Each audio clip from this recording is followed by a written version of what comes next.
мы бы хотели предоставить слово тем адвокатам, которые делают все возможное и невозможное для того, чтобы предоставить квалифицированную юридическую помощь и доказать, казалось, очевидные факты о том, что эти люди являются невиновными.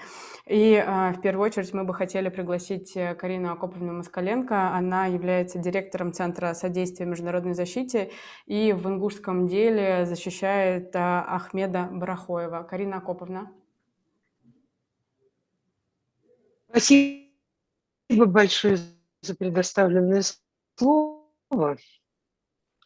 После коллег добавить к характеристике этого дела, но как адвокат я попробую поделиться некоторыми своими соображениями, чтобы, может быть, наша адвокатская общество известна. У нас есть целый ряд позиций, большинство из которых мы все разделяем.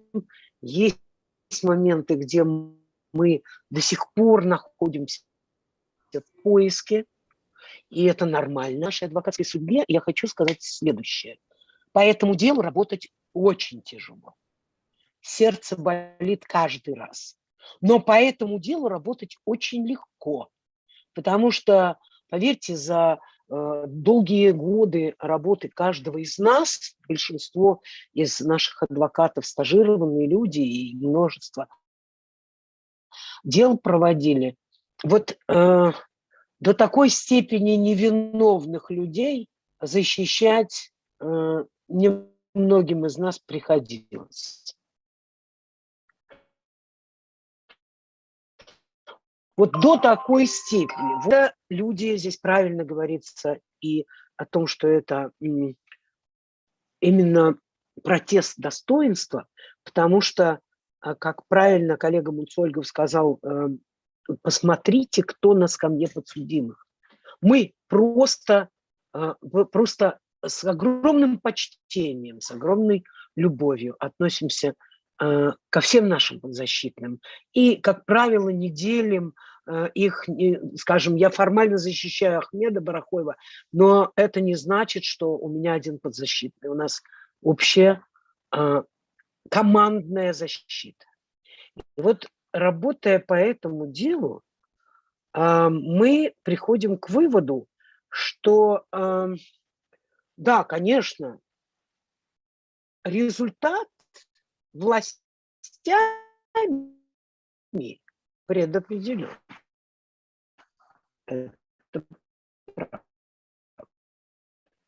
Они так наметили. То для того, чтобы эти планы не осуществились. И мы не будем заглядывать в конец книги и смотреть последнюю главу, и не будем смотреть в ответ задачники. Мы будем говорить о том, что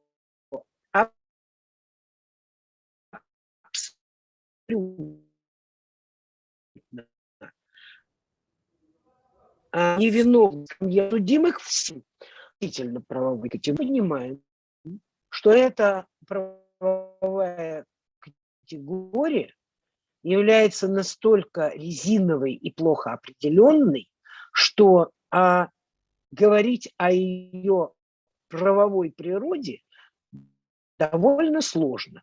Следует утверждать.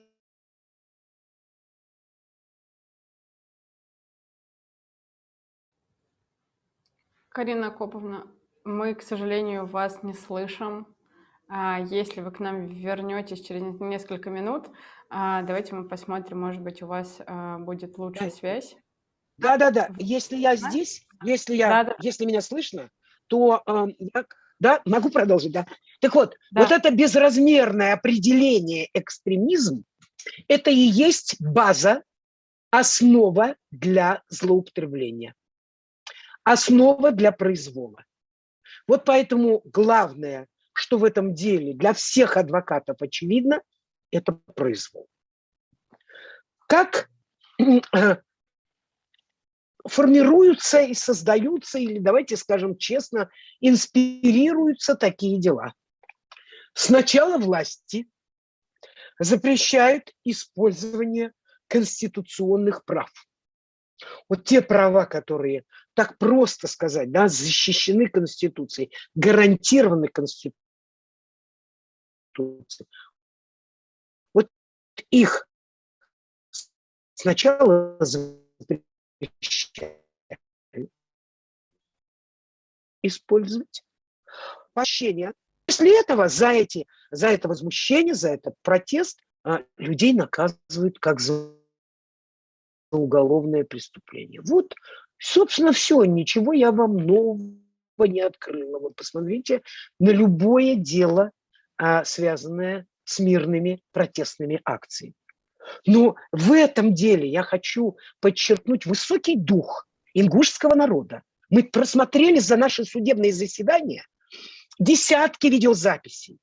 Мы видели столько кадров, которые доказывали абсолютно мирное и ненасильственное поведение, которое стало возможным именно благодаря вот такому глубинному чувству достоинства, когда люди точно знают, что они не нарушают закон. Они точно знают, что они выходят мирно, грамотно, ненасильственно за свои права. И их за это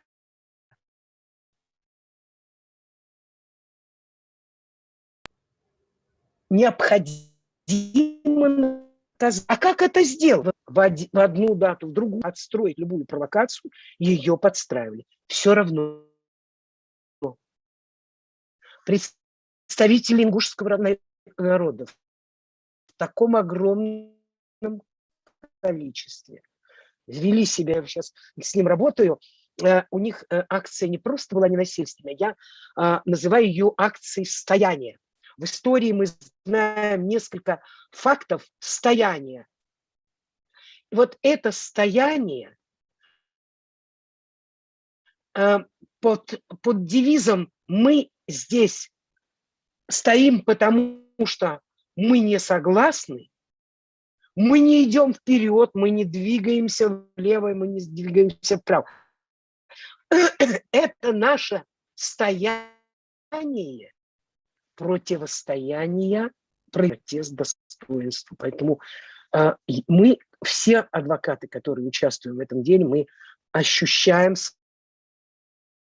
свою огромную моральную ответственность.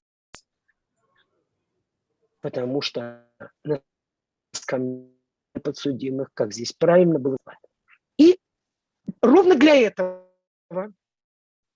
чтобы не дать моральной поддержки этим людям, это дело выводят из республики. Какие-то беспорядки, какие-то данные о том, что это будет сопровождаться какими-то нарушениями общественного порядка. Ничего подобного. Надо просто вывести это дело из республики. А между тем Российская Конституция гарантирует право быть подвергнутым судом таким, и его переносят куда-то там в Ессентуки. Причем не в Ессентукский суд почему-то, а вот почему-то для чего-то необходимо было это дело передать в другой, иной суд. А этот иной суд нам говорит: я здесь в гостях, я не против того, чтобы судебное разбирательство было открытым. Но здесь в Ессентукском суде есть свой председатель суда, и он не разрешает, чтобы люди входили в здание. Мы уже вот эту политику лицемерную несколько раз вскрывали, заявляли, письменно фиксировали. Вообще, если говорить о нарушениях, которые допускаются в этом процессе, то надо сказать, что коллеги каждое заседание фиксируют из них вот, закрытый фактический процесс, это фиксируется во множествах судебных заседаний, потому что по 10-15 человек приезжают людей для оказания моральной поддержки узникам, и их не допускают в зал судебного заседания. Да, судья пытается иногда заигрывать. Он пропускает иногда некоторых представителей общественности. Вот когда в прошлом судебном заседании не допускали Хаву Хазбиеву, я просто поставил вопрос о том, что Хава – это общественный деятель, и если вы, Ваша честь, не допускаете ее в судебное заседание, вы должны осознавать последствия своих действий. Все, сразу было что-то урегулировано с председателем Ессентукского суда и председательствующий нашего процесса из Кисловодского суда допустил именно Хаву Хазбиеву. И, то есть они как-то пытаются нивелировать эти нарушения. Но это им не помогает. Вот прошлое судебное заседание, то есть у нас обычно 2 дня, и мне, например, удается быть не на всех судебных заседаниях. Вчера и сегодня были очень важные дни, но я не смогла быть, извините меня, я вся в коронавирусе. Я, наверное, только из-за того, что эта тема такая, которая меня очень трогает и очень для меня важна, я, наверное, согласилась выступить. Еще час назад я думала, что я не смогу слово связать. Но поверьте, вот этот настрой наш адвокатский, что мы полумертвые готовы работать, это не случайно. Это вот именно потому, что мы защищаем протест достоинства. Так вот, прошлое судебное заседание мы выявили целый ряд нарушений, в том числе отказ суда переводить дословно те выступления наших доверителей и других лиц по делу, которые звучали на ингушском языке. И рассказки про то, что где-то в материалах дела на 12-м, на 13-м, в 13-м томе существуют переводы. Во-первых, относительно этих переводов наши подзащитные сказали, они некорректны, неточны, неаккуратны. Это грубое нарушение. Но суд легко к этому относится. Но мы фиксируем эти нарушения, потому что суд вообще пренебрежительно относится к соблюдению норм процессуального законодательства. Сегодня в судебном заседании, сейчас вот многие мои коллеги сейчас находятся уже в пути, и им трудно выйти на связь, но, скажем, Калой Ахильгов мне позвонил перед тем, как сесть в самолет, и сказал, представь себе, значит, судья отказался признать свидетельский статус тех людей, которых мы сегодня просили допросить, из тех, кто в разные времена был осужден уже за определенные вот эти якобы преступные деяния. И наши доводы о том, что они свидетели по нашему делу, поскольку это не одно и то же дело, он сказал одно и то же. Простите, говорит Калой Ахильгов, но в этом случае вы нарушаете презумпцию невиновности. И вот с этим мы выйдем в следующее судебное заседание. В тот момент, как вы отказались принять статус этих людей как свидетелей, говорите, что они якобы не свидетели в этом деле, а такие же обвиняемые, вы в этот момент нарушаете презумпцию невиновности. Ну и так далее и тому подобное. Что самое главное произошло вот на прошлой неделе в судебном заседании. Было очевидно, что даже обвинения, которые все эмоциональные или взвешенные, спокойные выступления наших фигурантов и их коллег, когда обвинение это все демонстрировало, стало ясно, что основой этих выступлений всякий раз были доказанные факты коррупции. Вот что повлекло за собой такие последствия. Вот что оказалось нетерпимым. И вот тогда, когда наши доверители выступали там с различных трибун, различных форумов и говорили, да за такие факты коррупции мы добьемся, чтобы руководство было привлечено к уголовной ответственности.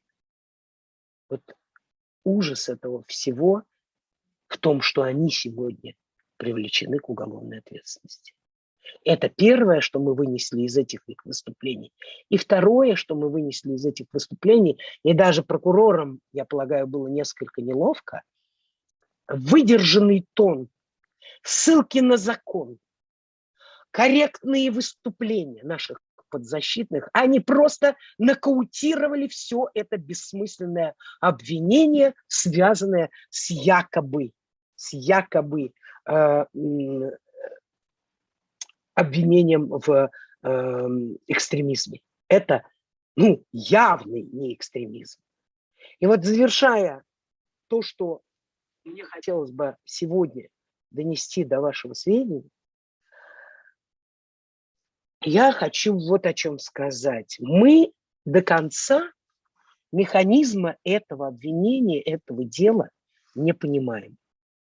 Вы знаете, как вот здесь Олег Петрович Орлов, здесь тот же, я не знаю, все мои коллеги по правозащите, все помнят, как мы всегда любовались на это братство двух народов, чеченского и ингушского.